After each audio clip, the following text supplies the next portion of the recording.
Pro garbage. Yeah, I need to. I have a better webcam I could send you. I'm gonna, or well, I might see you soon. I hate this. I hate this camera, but it's better than that. Before that, I had the iMac Pro garbage built-in disaster. I'll send you the camera I use because it's super cheap and high quality. But it's one of those. It's a DSLR, right? It's like an actual DSLR, and you need like an yeah, but it doesn't overheat. It runs whatever you want. Yeah, if you want a nice blurry background, that's that's nice. It gives you this great autofocus. Yo, when Apple introduced portrait mode on the iPhone, I think every girl like found their perfect Instagram filter, like where you're blurred in the background. Oh, right. Like Apple innovated on that. There were even more is when they implemented that on the selfie camera, because at first it was only on the back camera. Once that went on the selfie camera, forget about it. And when they introduced slow-mo on the selfie camera, that's when shit got crazy. That is true. Chris just like, he'll probably be back in a second. Thank you, everybody, tuning in to Finance Junkies.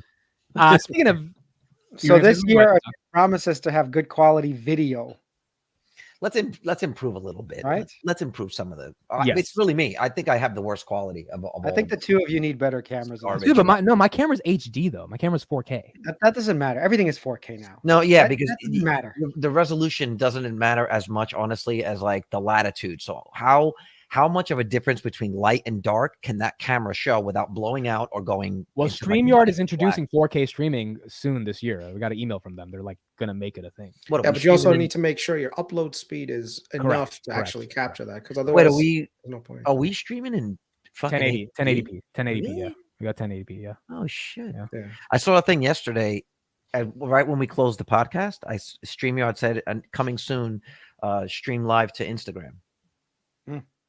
We should. I'm going to connect our X account. We'll stream live on Twitter, X Instagram, everything. Yeah, we've got to do that. We've really got to do that. It does pose a problem if there's like a chat feature where like people won't. There is. People can chat on Twitter, so you just have to monitor it. If you stream, hold on. If you stream to Twitter live, does YouTube do we get the hits from YouTube? Yes. So Matt does Cash Flow Chronicles on Twitch and Twitter.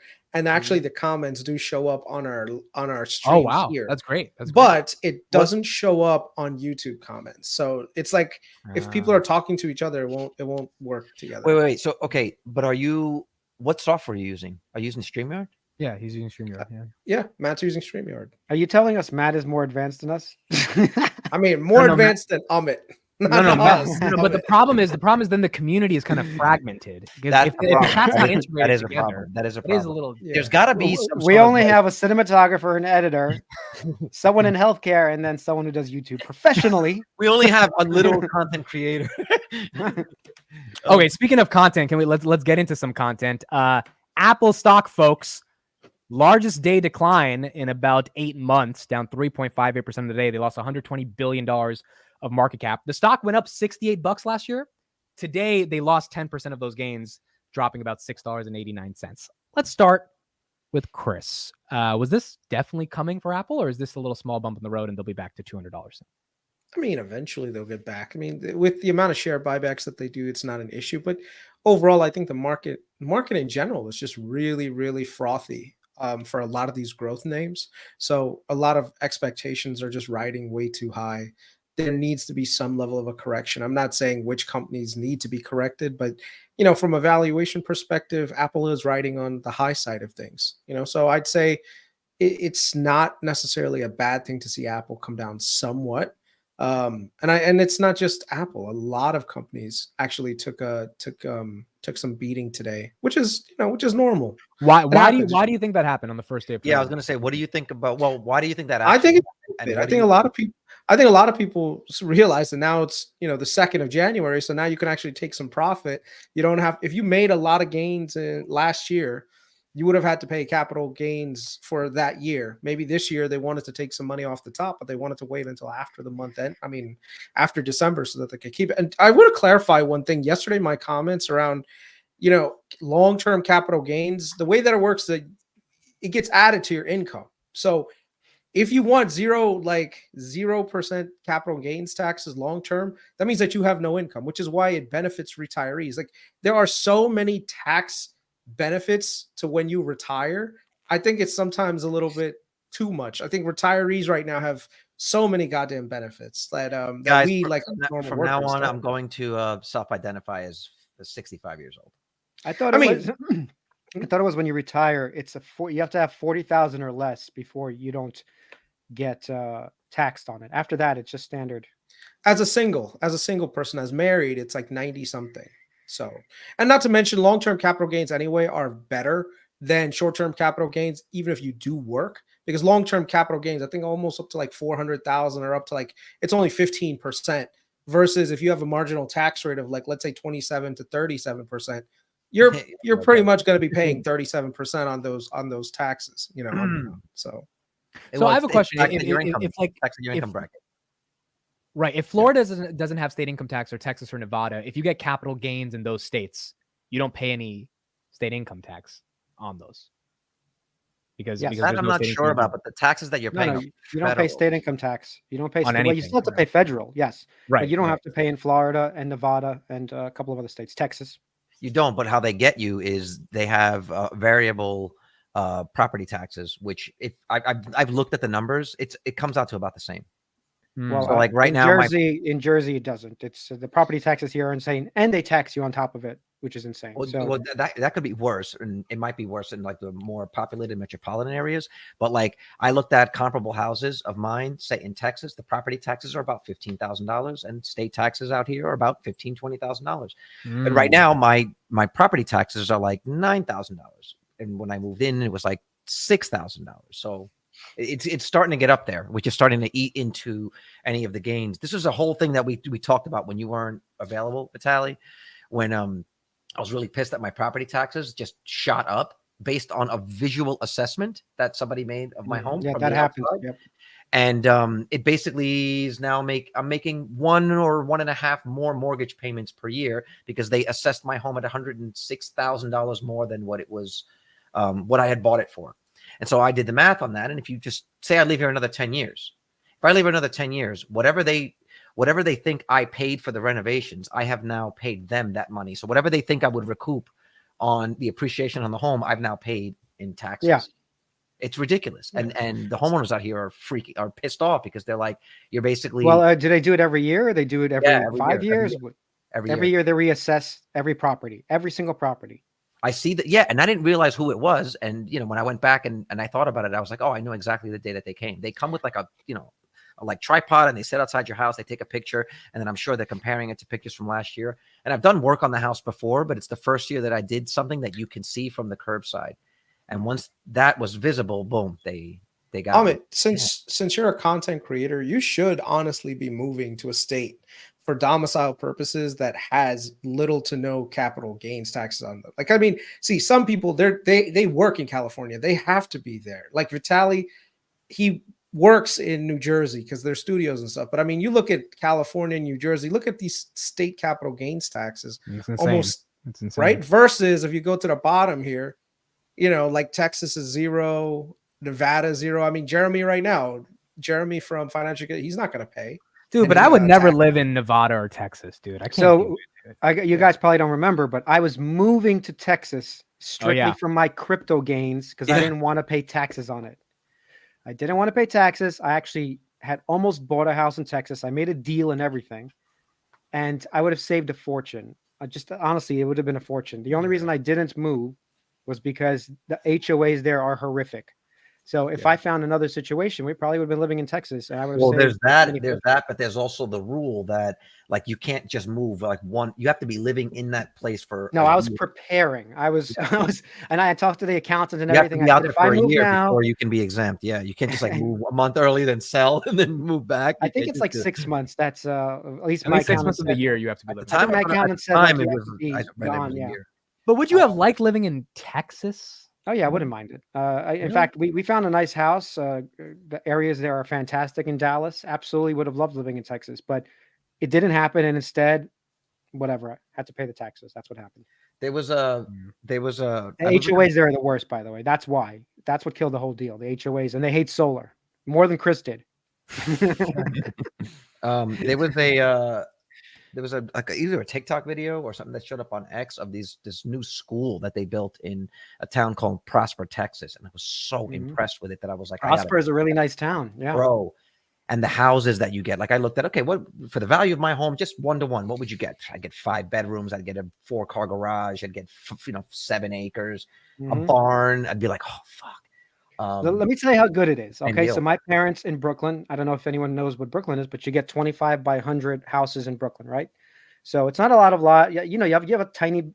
You don't even have a tiny backyard, just absolutely tiny, but enough to like hang out in. And Chris, you know about Like these a tiny small- backyards, right? Yeah. Small patio. So they sold that house for over $1 million. Okay, this was years ago.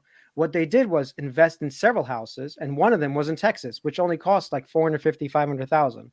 They took the money, I don't know if they did a 1031 because they couldn't, because it was, I don't think they did a 1031, but they basically took the cash they made on the Brooklyn house, bought several houses, one in Florida, one in Jersey City, which I told them to buy, and another one in Texas. And that Texas house they're living in right now is massive. I'm like, look what you get. I had to explain to them, do you see what you get in Texas? Obviously, they get it now that they've lived there for a little bit, but it's like night and day. They have thousands of square feet to themselves, you know, a pool in the neighborhood. Like it's absolutely crazy what you get there. Yeah, so get ready for tax time. That's the thing. Right now is the time you should be getting all your taxes in order, get it done early, get all your stuff done, plan all that shit out so that you're not scrambling in April, you know, trying to figure out everything. So, you know, maybe that's what a lot of people are doing, saying, hey, let me take some money off the top, save some money up for taxes, because that could be a thing.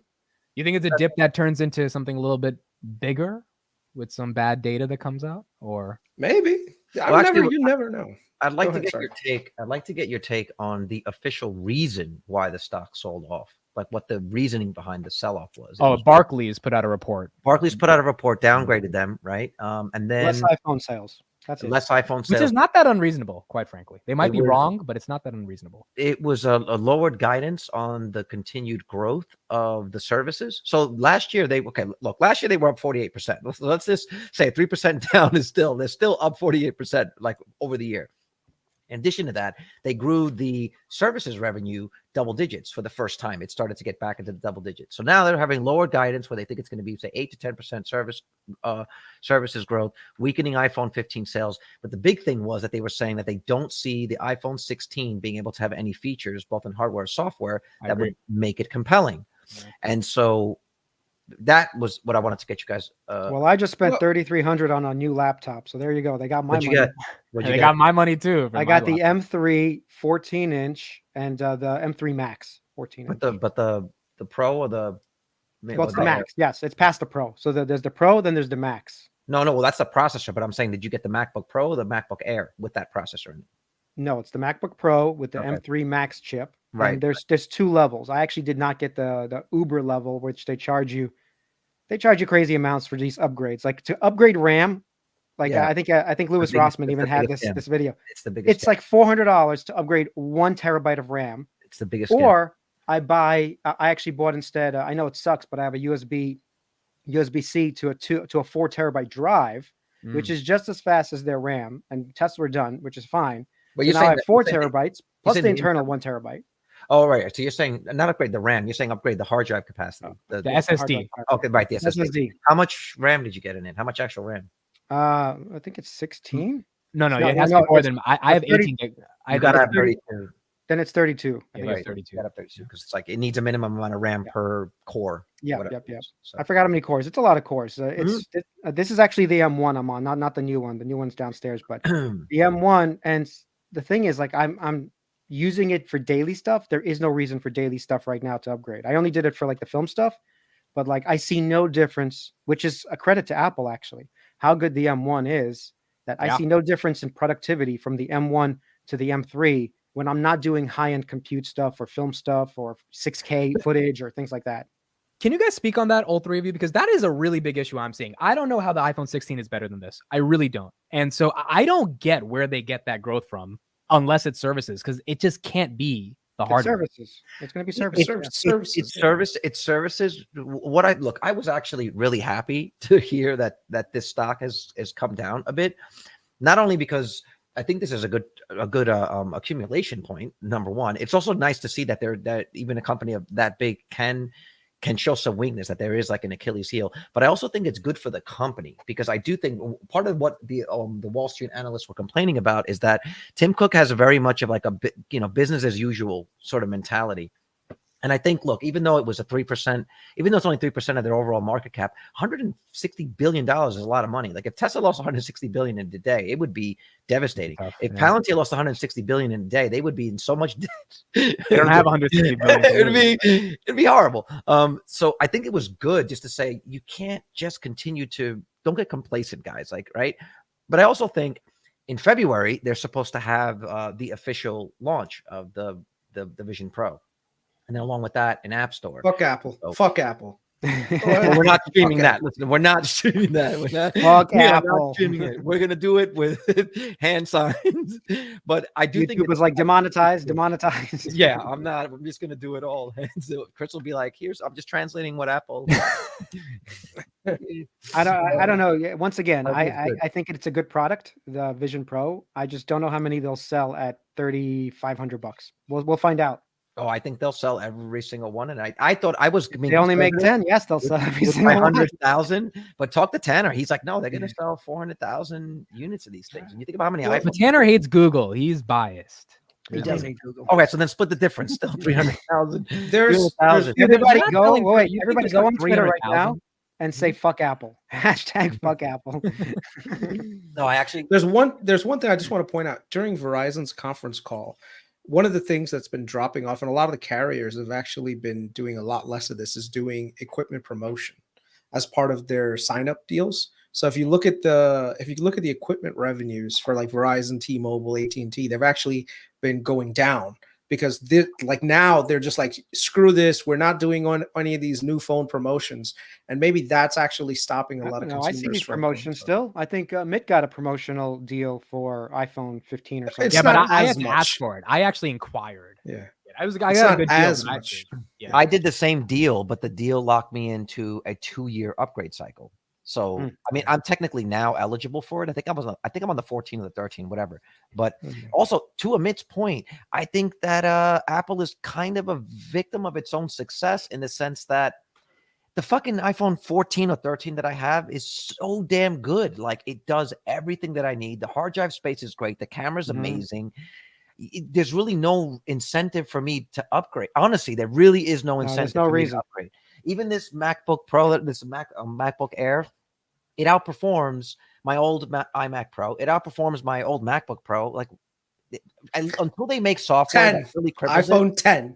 Even that is a great phone with the latest software. No, that's not a great phone. KRIS is just cheap. That's not a good phone. iPhone 10 is not a good phone. That's a great phone. I actually like the design and the form factor of the 10 versus the 15. I have the 10. I think honestly, it's the Apple tax. It's not even it's not the base phone. It's the $400 upcharge for like an extra 256 megs of RAM or whatever they're charging you for. That's where all the money is made, because they don't spend anywhere near that amount to get that RAM into the phone. So, and into the laptops. It's kind of crazy. It's like, and people are paying it. Honestly, I had a hard time not upgrading my internal storage to like 2 terabytes, because you need it, right? But that's the thing. One thing that I always do, no matter what, all my computers, I always buy the smallest possible internal hard drive, because I've always got an external drive connected. But it's harder with the laptop, because now you have to carry around a separate thing, and it just becomes annoying. So tax works. There is one thing that could be a tailwind for them going into 2024, 5, 6. The cycle to 5G has been somewhat slow, but a lot of the C-band space for the carriers have actually been freed up this year, and now all the carriers are going to have the ability to cast in like true 5G for the entire country. And so I think what's going to happen is there's going to be a lot of motivation to actually now get a 5G phone, because what happened was you could get a 5G phone in 2021, 2022, but if you didn't get a 5G plan, it didn't really fucking matter, right? Right. Now the carriers might be pushing the 5G plan. You get these crazy speeds that are on there that let you do crazy amounts of things. So maybe that will push a lot of people to actually upgrade, because that's one of the things that I might end up having to upgrade because of. Even though I like my XS, I'm probably just going to get a 15 because it's like, hey, if I want 5G, yeah, I'm going to have to upgrade. Whereas before, if you guys remember the sales cycles, when we went from 3G to 4G, it was such a big improvement that was a huge that everyone had to buy a new phone. With Just 5G, FYI, Chris, everybody has 5G with their phone now. You're the only one with your 10. That's why. I mean, but everybody has 5G. That is true. Yeah, but we're not getting. No. You're on the 5G network, but you're not getting 5G speeds. Right. When you're sure out. right. No, dude, 5G speeds are ridiculous. You got to pay extra for that. Yeah, and the 5G and with the 5G, the speeds are absolutely incredible. But the distance that you are, like in other words, they work really fast when you're really close. So you need a lot of these. Okay. Yeah, you need a lot of these 5G. So you're saying Verizon has a separate, and that's how he got us there. You're saying Verizon has a separate plan. Well, I'm also going to talk about Chris's other favorite stock, Disney, and I'll predict. I think Apple's going to buy Disney not Disney, ESPN from Disney this year, 35, 40. They should just buy Disney. That'd be. I was like, Chris, do you think that's how they could get the growth back? They buy something? No.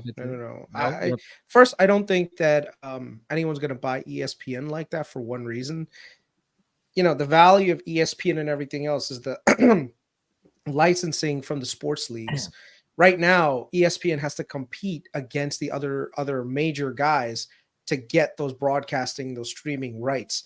They don't, like Disney right now in the past was able to successfully do that. But now that they're in a cash crunch, they can't go up against the Amazons of the world. They can't go up against the Googles or the Amazons of the world. So what's going to happen is once these streaming rights expire and come up for renegotiation again, ESPN is just going to get sidelined, and Apple's going to pay whatever. Like you look at Amazon right now, Amazon is using its cash might to do, I think, Thursday Night Football.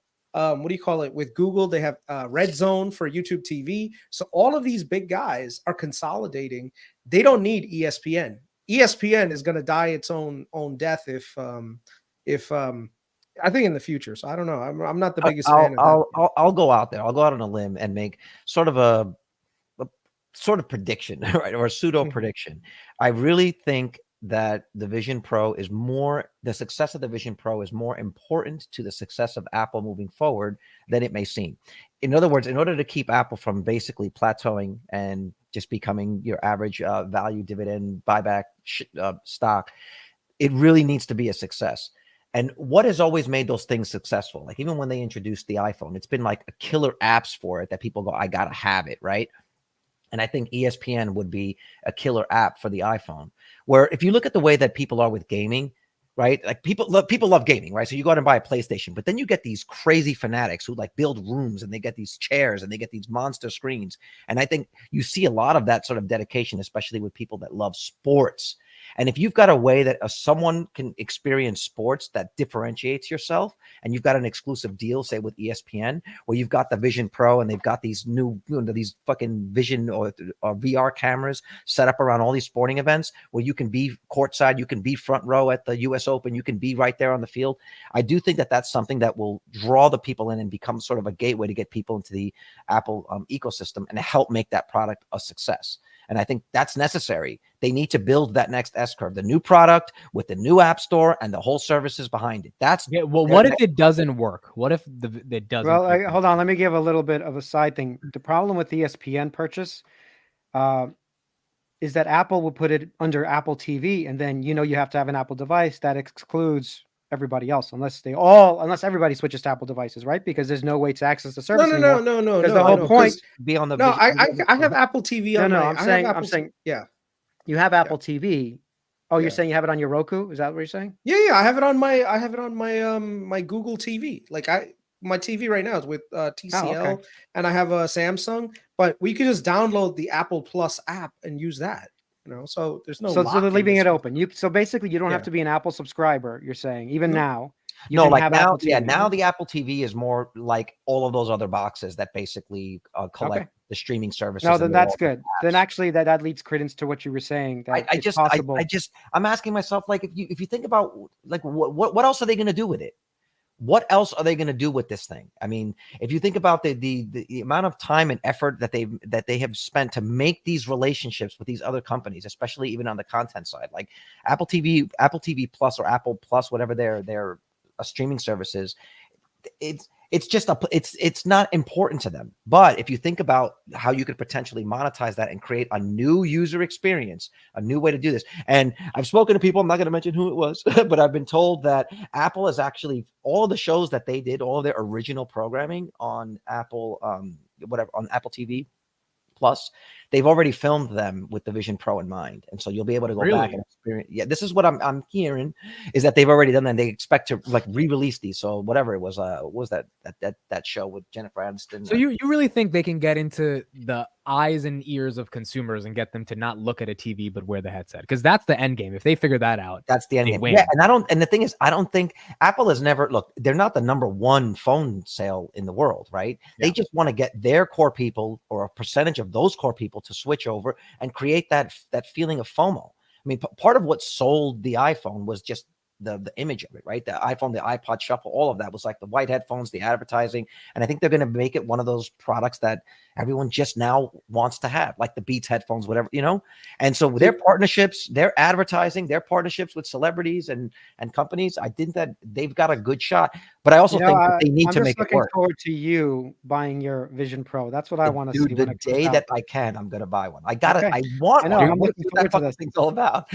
I gotta say, Apple somehow hoodwinked women into believing that like Android phones are for poor people. And so like, I don't know if you've seen this on like on TikTok and Fit, yeah, where basically it's like, if you have an Android, girls will be like, what? Ew, you're poor. No, it's like they do these man on the street interviews, and they say, hey, so what do you do if you text? What do you do if you text? You give your number to a guy, and he texts you, and the green bubble shows up. They're like, oh, I'm canceling him right away. Like. And it's like, but what? Like an Android phone is just as good. She's like, no, I don't want to go broke. No, but that's right, bro. It's so weird texting without the blue bubble. Like, yeah. Now here's the thing. I hold on. In fact, I don't even text my brother anymore because it's just annoying. I have texted. Things don't work. Like when you try to do the reactions, like a thumbs up, it just doesn't land the same. No, when like I had an Android for a long time, and I really did not want to give it up. But the part that made me give it up was that I would be part in a bunch of these groups, and I could not get the same messaging experience. I would like messages would get dropped off. I wouldn't get everything. And so eventually it was like I got peer pressure into an iPhone. And there are a lot of great things on like certain Android devices that I want, but it's like, you know what? The customizability is really good, but I'm locked into the Apple ecosystem. Bro, how do you think about this? How many iPhone users waited for years just to get copy paste? Like we stayed with them for years. Why didn't you have copy paste? They did not have copy paste, I think, till the 3rd generation. Yeah, it took them a while to get copy and paste. Bro, copy paste. And people accepted it, by the way. And they just accept every year. You were like, I don't care what the phone, I don't care what the cameras, just give me copy paste. When they finally introduced it, it's like Apple just waits like 3. They wait. They have to ask them 3 times. Years and years till you got copy paste. Did you see the whole thing about them moving the fucking end call button? No. So Apple moved the end call button, that red button that ends the call. They moved it into a sidebar that you'd have to click, and it would open up, and there'd be like 6 options. And people lost their freaking mind. That's insane. It's dumb. I guess they were thinking maybe so you don't accidentally hang up. I don't know what the reasoning was. But people were like, put that fucking button right back in the. And I need to be able to hang up. I don't press the button twice. I don't got time for that. Okay, let's transition to this real quick. SOFI fell after hours, another 2% after falling 3%, because this dude said the stock should be at $6.50. He called the July top. Now he's saying we're at a new top at $9.60. Chris, you think he has any reasonable arguments for why it should be down? I think so. I mean, look, they're still not profitable yet. Okay, like everyone's like, oh my god, next quarter they're going to be profitable. Everything's going to be great, yay! And I'm like, there's tons of banks that are profitable right now with low PEs that have great dividends. Like, why don't you buy them? Oh, no. They don't have the growth. SOFI is the only one with growth. And I'm just asking myself, I'm like, okay, whatever, dude. If you want to do apples to apples comparison between banks, you got to do apples to apples comparison. So a lot of people are willing to pay an extended amount for SOFI. The only people that I think have a very, very valid reason to be investing in SoFi at this multiple is people who believe that SoFi is not just a bank, but it's a technology platform provider, in which case I could see this being a reasonable valuation. But if you value it like a bank, even a neobank, I agree with the analysts. It should be closer to 650, so with current data, with the current data, it should be at $657 roughly. I would love that. I would love a nice $6.50. Yeah, why not? I'll buy some more calls. Why yeah, not? buy some more fucking calls. And honestly, Amit, I'm a little bit disappointed in you, man. About what? Because of this. Can you share the screen, please, bro? How are we not going to talk about this? No, I was going to do it. That was the next topic. Let's go right into that. Here we go. You talk about SoFi first. Tesla reported a record 485,000 deliveries for Q4 and hit the 1.8 million annual delivery goal. Can we ring the bell? Ring the bell? You want to ring the bell for that? Yeah, I'm saying that's. And from a production standpoint, Tesla produced 494,989 vehicles, easily topping the estimates of 482,000. Tesla does not break down, blah, blah, blah, blah, blah. Tesla beats. So there we are. That's what exponential growth. Now, two things on this. BYD did 526,000 vehicles, but that's mainly in China. And then Rivian missed their delivery targets by 10%, and their stock crashed. And look, this is really? What did it crash to? I'm actually looking at Rivian. It was down 8%, so it was like. I think if Rivian was under $10, that's what I was waiting for last time. We'll go back. We'll go back to Tesla, but if it was under $10, I think it's a good bet. And then look, this is in the environment that we've been. This is in the environment that we've been. And if you look now, the IRS released the list of the vehicles that are eligible for the $7,500 point of sale EV tax credit that started on the 1st. So now if you go to buy a Tesla, the $7,500 EV credit, which was prior to that on your tax returns, is now point of sale, actually reducing the cost of the vehicle at the point of purchase. Okay, so question. I'm looking to buy a Tesla this year. So now finally happening, folks. We got. So now I just go to the dealership, and they will just automatically cut me $7,500. No. You go on the app. No. You go on the app. You pick the car that you want. And they'll tell you what the price is, and then depending on where you are, they'll say you're eligible for a tax credit, and then that $7,500 just comes off. It's supposed to be taken off immediately. On I think the long range Model Y. I think there's another Model Y where they're using Chinese batteries, which you won't get the full credit off of it. So you have to make sure you're buying the right Model Y if that's what you're looking at. If you're buying the only one that's not, I think it's the Performance is the only one. I think. So then, how the hell are these used Tesla people trying to get more money? We're fucked. Like anyone selling a used Tesla is screwed. What do you mean? Anyone selling a used Tesla is screwed. No, the used Tesla folks. Some of them, I'm looking at the price of a used Tesla, and it's more than the price of a fucking. It's new not worth Tesla. it. It's not worth it. Yeah. No, it's not. It's not worth it. No, it's ridiculous. You a brand new like, Tesla. who the hell? Like, who the hell is buying a used Tesla for more than those are people? Those are people selling it privately, right? But if you go to Carvana, like I frequently track, I put my VIN in and I track the value of my current Model Y against what I still owe on it. And I'm still about $4,000 or $5,000 over what I still owe on it. The reason why I don't get rid of it is because I put a hefty down payment on it that I would lose. Right. So, even though the value is worth more. In terms of saving money, like I overpaid for the Tesla. I want to tell my story, and I messed up. I should have waited a couple of months. I was just being anxious because I wanted to get rid of my gas car. You did that like you were in an AA meeting. I want to tell my story. Tell my story. Well, that's a good story. So I paid 60,000. I don't know, 60,000, 61,000 maybe. I forgot what the exact price was, but it's now 20,000 less basically. So either way, I could have saved around 20 grand. And I sold the RAV4. I think I got 11.5 or 12. Let's say I got 12 grand. So minus let's say 60 minus 12, we're at 48,000. That's what I spent on the car, quote unquote. Obviously, I'm just subtracting numbers. I paid for both cars. It's not perfect math here. But my point is I should have waited a couple of months. It would have been way cheaper. But having said all that, I never had a gas bill. I have solar on my roof. I barely pay for actual electricity, meaning if I even had to pay for the gas, and I actually put a tweet recently that I saved around $4,000 approximately in gas alone, not counting oil changes, not counting everything else.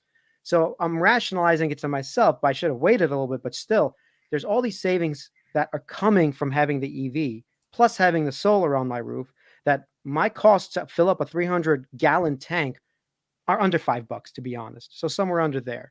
So it's almost nothing to fill up a tank and drive anywhere. I just did a cross-country trip, and my most expensive thing was actually using the Tesla network, which charges you now 40 cents a kilowatt hour. It's basically like gas at this point. No, it gets pricey. It's as pricey as gas. And I was like, oh my God, I'm paying gas prices. So if people don't have a way to charge their car and they're just doing it at the supercharger network, that's a bad deal, because honestly, it's almost similar to gas. But if you're doing it at home and you got some solar, even if you don't, it's around $10. And if you do, it's practically free.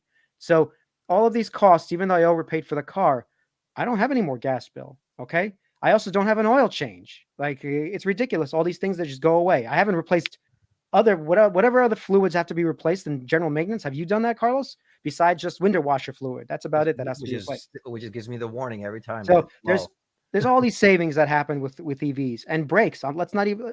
I want to just mention brakes. Everybody keeps forgetting that in regular cars, every 2 years or so, you have to replace your brake pads. Okay, and especially if you drive a lot, like I do. I'm not going to replace any brakes for 5-6 years because I barely use the brakes. The car regenerates and slows down. There are some like early year Model S's that still have the original brake pads because the regen handles so much. Yeah, it's that there's almost no wear on the brake pad. Well, real quick before you move on, the $4,000 that you saved on the gas, was that just this year? That's just this year. All right, so you got the first car in 2021. And no, this is 2 cars, so $4,000 in gas costs for 2022. For 2023. No, 2023. Right. Then 2022, yes. You had the 2 cars. Only 1 car in 2022. Okay, so that's half of it, $2,000. That's what I'm saying. So that's $4,000 a year for the 2 cars moving forward that you're moving forward. Yeah. So eventually you get to this point where you've not only basically made a price parity to what the cost of the vehicle would be now in the gas savings, but then you actually it starts to pay for itself at a certain point. Yeah, and also let's not forget, I don't have any oil changes. Oil changes weren't free, so every 3 months I would pay $70-$80 for an oil change next to me. Can you bring up Eric S's comment? You just spend more on tires. That is okay. I did a lot of research on that. That's actually false. Okay, a lot of people I did a lot of research on this, thinking about the people. There's a myth that EVs go through tires more because they're heavier. And I watched a couple of videos and read some articles about trying to break that down. What they found is that it's not actually the weight of the vehicles, it's the torque.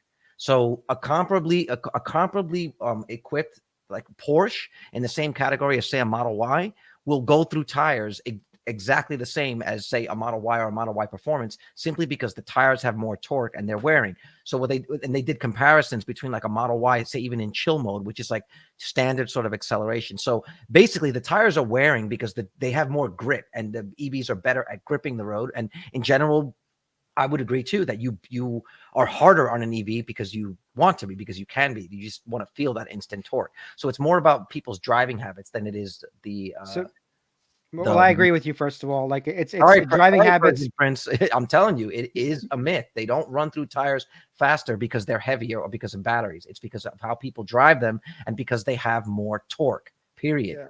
Well, even if it is true, by the way, and my wife, she goes on gravel and stuff with the tires, and she did run out pretty fast. Like within a year and a half, she ruined her tires. We didn't go get the most expensive tires. We just got her some used tires that could last another couple of years. And we're not spending $1,500 on new tires. So you don't have to spend the $1,500. Just go get some used tires and replace them that way, Was the wear from the gravel, or was she burning out probably from the road? No. It's probably from the gravel. She drives on bad roads. And let's discuss the delivery expectations for 2024. You think they get 2 million or whatever I think they're projecting? We have to wait and see what they. It's 2 million. It's over. The 50% growth rate is dead in the water. Oh shit, you're right. They have to do like 2.5 then, right? Why don't you do the math right now? 1.8 times 0.5 or 1.5. It would be 9. It would be 2.7. Then 2.7 they have to do. And I don't think they're going to hit that. So all told, for 2023, Tesla said vehicle deliveries grew 38% year over year to 1.81 million, while production grew 35% year over year, while a 38% delivery growth rate was below the 50% compounded target.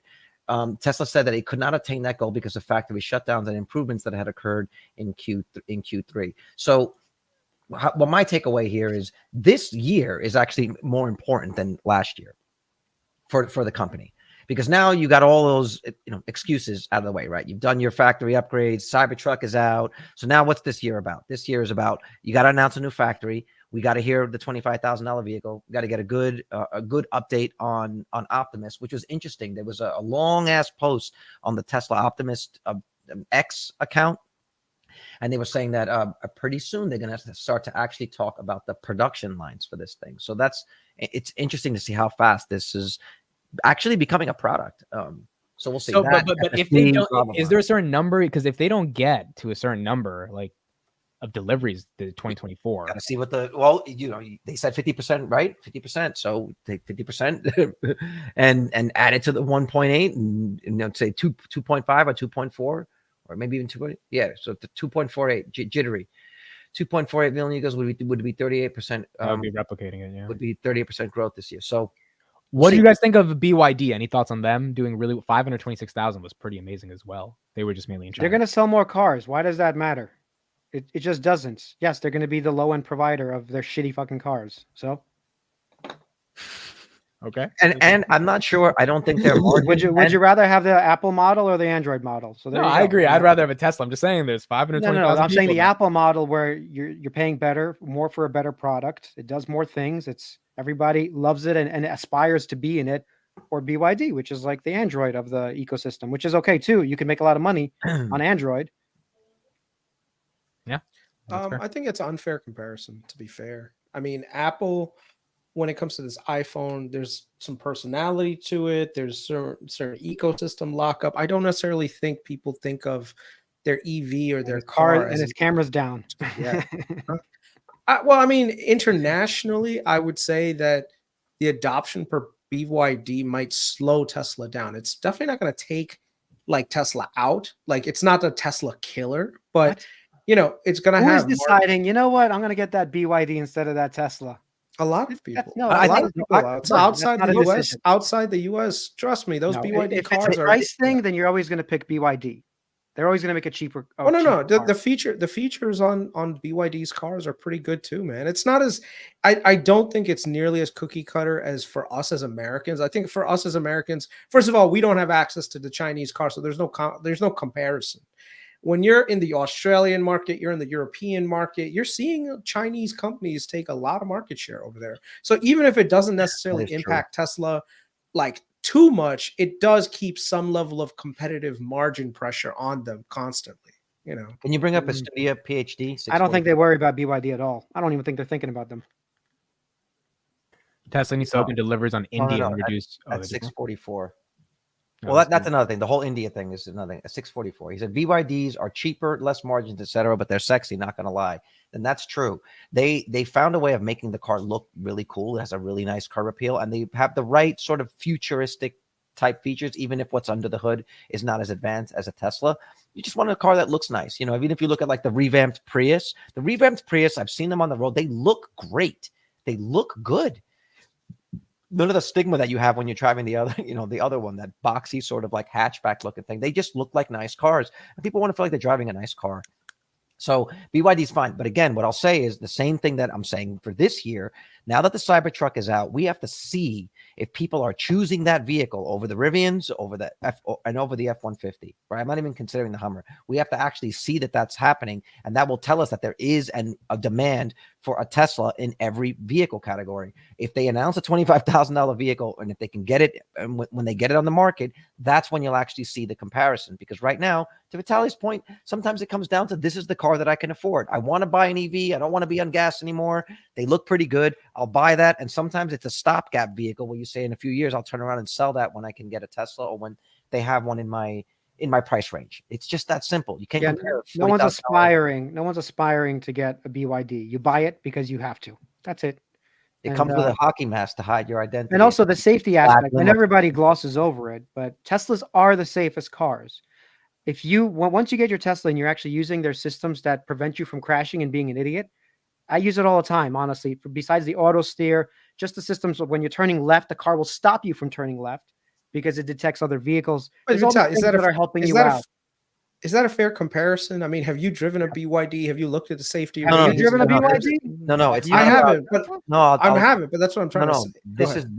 This is a result of the independent testing. This is not like an opinion. This is a fact. Yeah, no, this is not me saying that. Not only for their they rank the highest not only for accident avoidance but also passenger protection in actual accidents, right? You know, the Model S broke the record and the Model X beat that record, and then the revamped Model S beat that record. The Model 3 and Model Y are like the safest. If you look at the 4 safest vehicles on the planet, they're all Teslas. See, I think we may be looking at this from an American centric. Let's actually do some research. Let's do some research.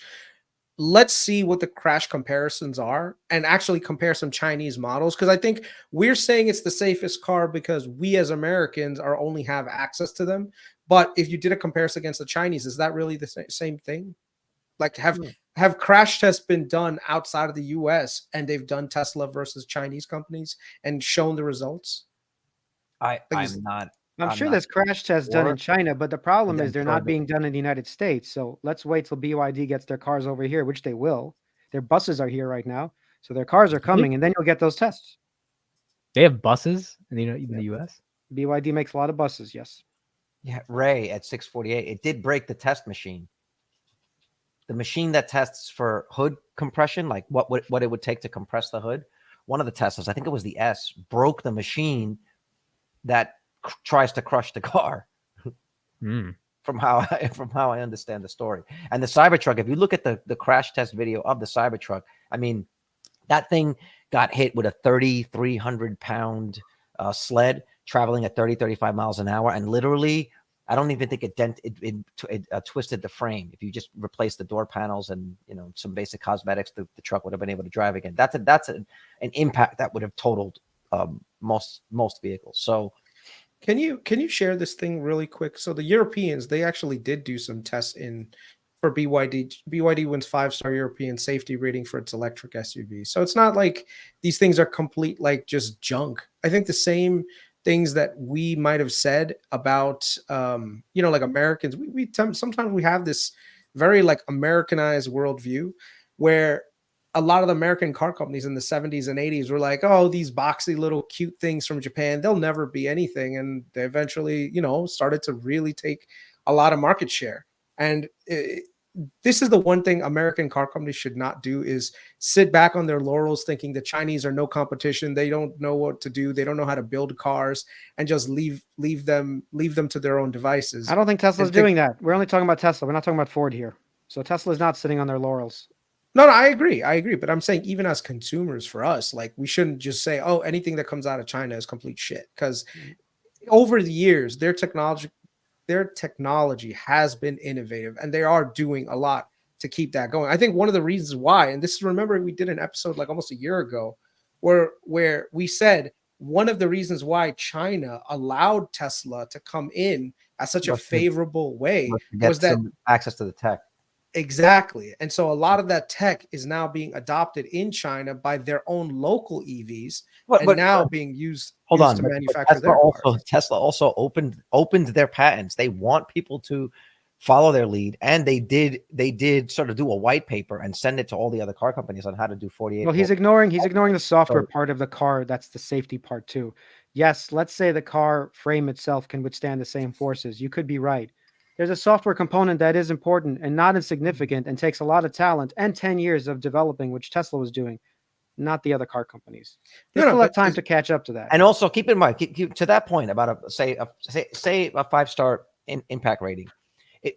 If the car can sustain a certain damage from the side, meaning the rating would be, does it protect the passengers, right? So from a certain weight vehicle, certain speed, it's protecting the passengers. But what does that mean to the vehicle itself? Is it totaled? Like, how much damage does the actual vehicle sustain, and is it repairable after that fact?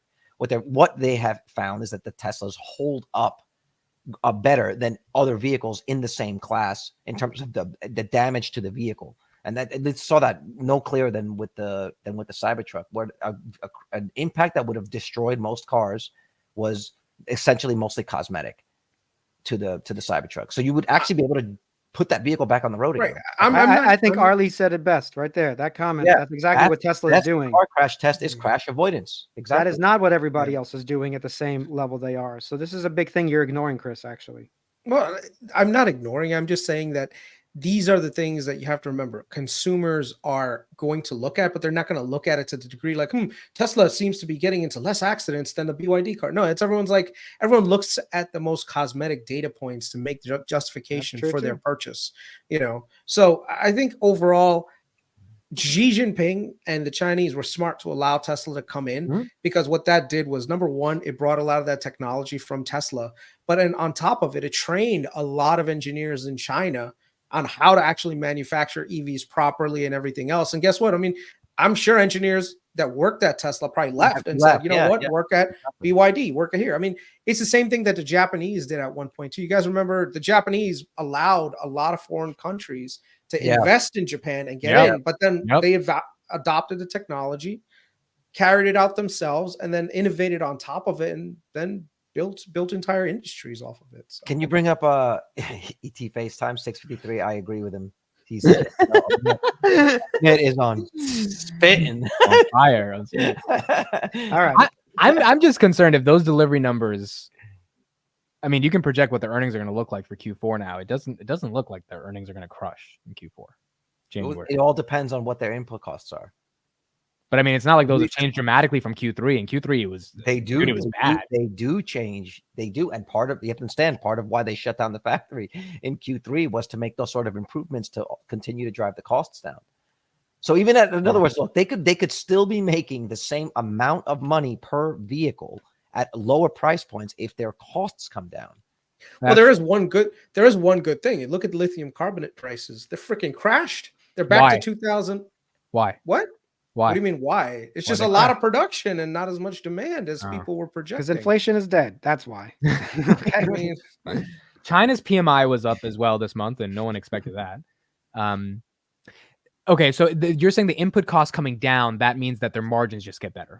Because look, I did the math because I'm a fucking nerd. If you take 485,000 at an average weight of 4,400 pounds per vehicle, this is just average. So let's say that they're all Model Ys. The amount of weight of all those vehicles is 2.13 billion pounds of materials that Tesla moved through that factory in a quarter. Okay, that's a lot of raw materials. And as you do that, He's trying to do math in his head. Look at carry the two. But I'm saying you're telling me, look, 2 billion pounds of shit went in and out of that fucking factory. Like, you get economies of scale when you move that many vehicles. This is lithium carbonate prices, right? It's in Chinese yuan, of course. Damn, it looks like because PayPal. They're the largest production. But look at this thing. The price of lithium has come down. That is PayPal. PayPal stock. The price of lithium has come down to April 2021 levels. And remember, in 2022, they were at sky high amounts. So right now, the spot price of lithium is trading way below what they were trading in the past. So that means that there is some margin in the battery production part. Because if you have lithium, which is the major component to the batteries, if the batteries become cheaper, that means that those cheaper batteries can end up, especially if you can sell the price of if you can sell the car at a equivalent price or maybe just a little bit less, you'll be making money on this huge margin on the battery side. And not to mention the other input costs are also down. Like iron ore, I think, is up a little bit today, but let's look like a 5-year chart. I need iron ore to go up. Click that. I need it to go up. Click that Forever Spin ad up there. Hold on a minute. Wait, what is Forever Spin? What is that's from Inception? Click that shit. I want to order one of those. Hold on, that is kind of cool. Forever Spin. Shit. What is this, dude? Open. I'm googling it right now. Oh boy, it's a spinning top, dude. What is this? Yo, I want that. Yo, my birthday's at the end of this month. I want that. No. What we need to do is buy Google, because Google ads work, ladies and gentlemen. Google ads fucking work right now. Well, first of all, how do you know it was a Google ad? All right. No, I'm not going to. Well, it was on. Well, you were on Trading Economics. Like, give us your info. I was on Trading Economics, which is a great site for. They have free monetized Google ads. There's no way they have their own ads. There's no way. I mean, I if could you see want that who's- thing, if you want that thing, just rub the like button, please. I'm seeing very. It's a Google ad. Look at that. Look at that. The Thank left you, hand Scott Kinley. logo. Oh, at let's the see top ad right. Wait, so choices. hold on a minute. Google. Hold It's on a minute. Google. It's a That's Google Google. ad. That's You're Google. right. That's It's Google. Google. It's Google. Dude, That's it's Google. $80 though. Fuck that. No, it's $576. It's not $80. What? No, it's not. It's No, free it's not. shipping. Free shipping over $79. No, But it's the base not. It's not model five- is it's not five- $264. Then you got $576. Then you got $1964. Who the Oh, fuck is man. paying $2,000? I gotta start a GoFundMe. Dude, that's What's that thing insane. called? What's it called? Forever Spend. I'm looking it up right now. I want. I'm that. pretty sure Yeah. you could probably get Yeah. something like this on Amazon. Like, why are you guys making it this like the I know, biggest just thing? go in the buy it for world? $5. I know, right? No, I literally just found it on Amazon for $65. There you go. So what the hell, Prime, man? 200 of them bought this month, 604 reviews. Prime delivery tomorrow. Yeah, there you go. We should discuss this. Louis Rossmann did have a good video about how Amazon has a lot of junky Chinese products and how Yeah. they're becoming a shitty store in that respect. That, you know, that is something we should all discuss. at Well, some dude, point. I'm all about Amazon What, that it's stock becoming buying. the That's- American Wish. Yeah, just like, Wish.com. you know, there's a lot of crap. I agree. So that was a good video by Louis Rossmann. If you guys didn't see it, But hold on, this goes back to our argument about like Chamath and stuff. You know what you're buying. Like you click the thing and you know that you're buying. well, something. no. So Louis it's Rossmann did a 20%. video on testing the fuse. If you're buying a fuse, you think it's going to be working exactly like a 2 amp fuse should blow at 2 amps. Louis Rossmann did a whole test where he ran it all the way to 10 amps to blow it. So that becomes a little bit of a. They might be selling Chinese junk that's also dangerous. Right. Real quick, let's do the last quick 3 minutes on this. Jeremy's buying $50,000 of Alibaba. They have 11x revenues. Stock price is still below where they IPO'd at in 2014. Goodbye or not? Goodbye. You think it's a good buy? Goodbye. Like goodbye. That's how you do a joke, Amit. And then you tell everybody you did a joke. That's how It's not bad. It's not You bad. tell everybody. No, I'm just none of that. I don't do the Chinese thing, man. I Dude, think the stock has eventually, 11x their revenue, and it's still below where they IPO'd. eventually China's coming back. The problem is when. That's the question. So if you see an opportunity in the American stock market, like still Amazon is undervalued. So that's the problem. But if everything was overvalued in the American stock market, I could see myself buying Chinese stocks. But again. Just Amazon's wait. not as undervalued as Alibaba, dude. Their revenue is 130 billion. Their market cap's 200. I know, but a dollar invested in Amazon is a safer dollar. So that's just the bottom line, even if you don't get your triple as fast. So that's fine. So not everybody, and also you have to wait. So let's say that's true, but you got to wait 5 years for Xi Jinping to die or whatever. I think we just got demonetized never immediately. That But guy's never gonna die. if, you know, as soon as he's cryogenically frozen somewhere, then maybe Alibaba flies up because he's released the tech sector to make money as opposed to controlling all of them. So that's the problem here, right? I mean, I'm looking. Look, if you look at the chart, it's like I don't know. This is where for me, it's like you gotta have some willpower as an investor. It's like it's taunting you. I don't know if it's a bad bet. IPO levels, but like how much lower can it go? That's really the question. It bottomed at 57 in November 2020. Well, that's the Peter Lynch question. How much lower can it go? It can go all the way down to. It can go all the way down to zero. Yeah, I mean, look, dude, it IPO'd at $93. It's at 74. Yeah, there's been some. It only ever hit this last time that it hit 56 or whatever was the third time in its history, and the two of the other times were a bounce off of IPO. I bought it at IPO in the 90s and sold it after I doubled somewhere around there. Oh wow! It's high. It's high. Well, that was back in the day. That was years and years ago. When was that? Was that 2016? What year is that? 2017. Yeah. 2017. So there is a reason to buy it now that was not around in the past, and that is a dividend. And the thing is, if they can consistently grow that dividend, then it could be a buy. One reason, because you're actually able to, and this is the complaint that I have about Chinese companies, you don't know if you're going to get a tangible economic benefit, because at any point, like the government over there can just delist the whole thing and take it out. At least with a dividend, you're getting paid something, right? So it's like enticing you to be in it. So right now, if they're able to grow their dividend consistently over the next 5 years, over time, just keep growing. It's like, oh, you know what? Maybe now is not a bad time to buy it. I mean, the dividend's super low right now, but it all depends. It's only, I think it's $1 that the last time they paid. So it's December. like 0.0 something percent. Yeah. It's 1.3% based on today's prices. 1.3%. And the payout ratio is only 13 I think 13 or 14%, which means that they have plenty of cash in order to do more dividends in the future. So maybe that's something to just keep in mind. That actually is good. And look, Apple stock 5x'd after they started paying their dividends and buying back a lot of shares. So if Alibaba does that, I could see it going up. Why not? It's just a question of, do you want to wait? And how long do you have to wait for China to get its shit together? It's just scary because of what Xi Jinping did to Tencent last week, right? With the new regulation. He also did it to Alibaba. He ghosted, what's his name? Jack Ma. Yeah. Where's Jack Ma? I don't know if he's in a box somewhere. And also, if they invade Taiwan, I mean, like, that's another thing we can ignore. Get it. Yeah, there's a lot. Yeah, there's a lot of risk when it comes to investing in China. That's for sure, man. I was going to ask a geopolitical question, risk, but I just researched it. So Alibaba's stock buybacks, they rose in the fourth quarter to 2.9 billion in the fourth quarter, but investors want to see more, blah, blah, blah. Then here's an article that came out today that says Alibaba is hinting at a buyback of potentially $11.7 billion after the stocks in mainland.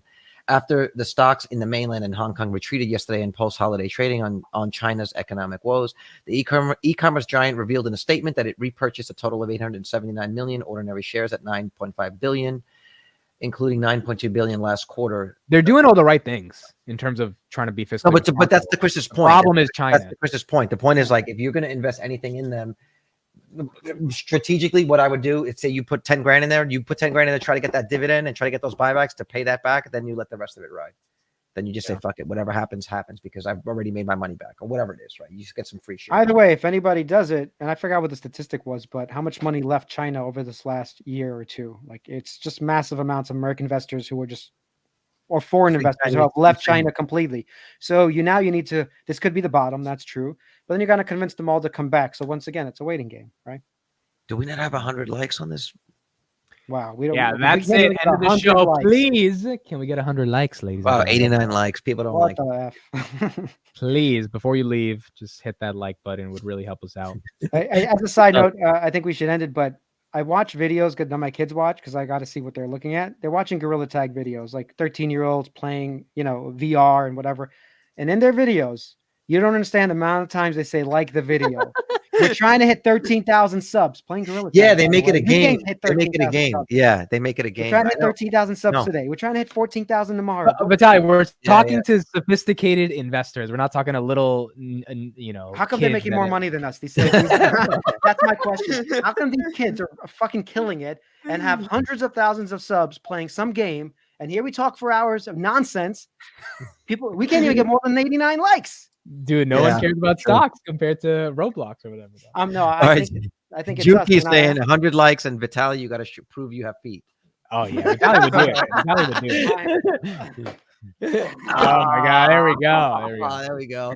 He prepaid it, guys. Come on, we need 11 more. All right, everyone, have a good one. 200 likes, you all get no. Tomorrow we'll talk more about financials. We didn't talk about financials today. We'll talk about them tomorrow. Bye, everyone. Have a good one. See you later.